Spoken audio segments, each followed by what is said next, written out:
Golubac's fortress was a medieval fortified town on the right bank of Danube and at the entrance to the Đerdap Gorge. The fortress had great strategic significance because near it was one of the main Danube crossings, which connected Serbia with Kingdom of Hungary and Wallachia. Exact year of the construction of Golubac is uncertain. The first known record of Golubac is in Hungarian sources from 1335, when it was under Hungarian rule. For the next few decades, Golubac remained under Hungarian rule, while the territories in its hinterland were under Serbian rule. Knez Lazar Hrebeljanović tried to take the fortress between 1382 and 1389, but Ottomans were the ones who ended Hungarian rule in Golubac, probably in 1390, right after Battle of Kosovo. It changed hands a couple more times when it was under rule of Serbian despot Stefan Lazarević, and then, after his death, Vojvoda Jeremija, town commander, handed over Golubac to the Turks, where it remained until 1444, when Turks gave it to the Serbian despot Đurađ Branković. As far as population of Golubac goes, we have specific data only during the period under the Ottoman rule. The 1467 census listed mainly Christians, 209, and only 2 Muslims, Dizdar Sinan Bey and 1 nameless gunner. In the 1930s, the fortress was pierced, making room for the major regional road to pass through it. Construction of Đerdap hydroelectric dam made Danube watercourse rise and flood lower parts of the fort.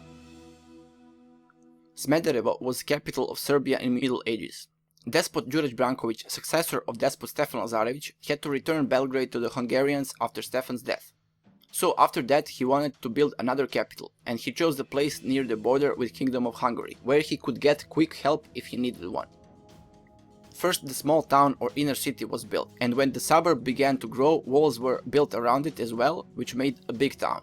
It was strategically located on the triangular plain formed by the confluence of the Danube and Jezava rivers. Dimensions of fortress are large. Walls on the Danube side are 550 meters long, on the Jezava side 400, and the walls facing the land were 502 meters long.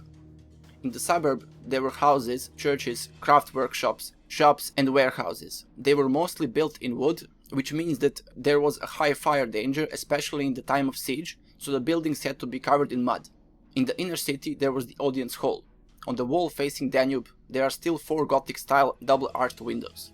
Smederevo quickly became not only political but also cultural center in medieval Serbia. In it, books were copied and translated, but also some original works were created. Despot Đurađ and a few other educated Greeks and Ragusians who lived in Smederevo had private libraries. Smederevo fell into the hands of Ottoman Sultan Murad II in 1439 after 3-month siege. Despot Đurađ regained Smederevo in 1444. After Đurađ died in 1456, Mahmud Pasha Anđelović conquered almost the entire territory of Serbia except Smederevo. When Đurađ's successor, his son Lazar, died 2 years after becoming despot, Lazar's widow Jelena Paleolog brought Bosnian prince Stefan Tomašević to marry her daughter, so that he could become new despot of Serbia. But 3 months after he came to Smederevo, city surrendered on June 20th, 1459, to the Ottoman Sultan Mehmed II. With the new ruler, Smederevo looked significantly different in the following years. With the mosque instead of churches, sultans' warehouses of salt, food storerooms, hammam, etc. etc. Ottomans continued to improve the fortress itself, and right after conquest, they have built 3 turrets connected by the lower bastion. The most severe damage to the Smederevo fortress happened much later, during the Second World War, when a large part of the southern wall was destroyed. The name Maglič comes from the Serbian word magla, meaning fog. It is uncertain when it was built, maybe during the rule of the king Milutin, for the protection against Tatars and Cumans. It wasn't mentioned in Ragusian documents, only in hagiography of Archbishop Danilo II, who received Maglič as treasury of the archdiocese. It is located atop a hill around which the Ibar river makes a curve. Besides the main donjon tower, there are 7 more towers still well preserved. Inside the fortress are remains of palace, church of St. George, wooden barracks with parts of the furnace, around which was found a lot of lamp-black and ashes. First restoration of the fortress took place after the World War I, and then in the late 1980s when fences along the walls were restored.